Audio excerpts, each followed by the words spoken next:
on the really good high performing teams I've had, there's been formal and informal leadership from everybody, whether they're a vice president or an individual contributor. The high performing teams know how to lead at every level, and every level knows how to lead when it's their time.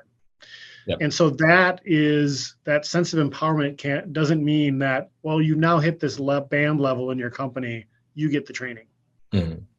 So that's the other piece, is how do we start to identify future leaders, or even identify situational leadership where we can empower people to leverage their skills and leverage their talents to actually make those decisions and guide us through those dark spots. That's been important. So a system that can do those three things becomes really powerful.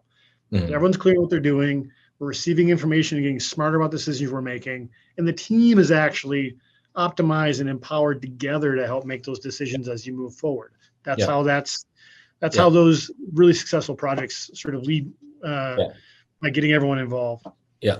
So it's almost like if you could magically create a big, very technical term, big honking database, right? Right. With what are my targets? Where do I want to land?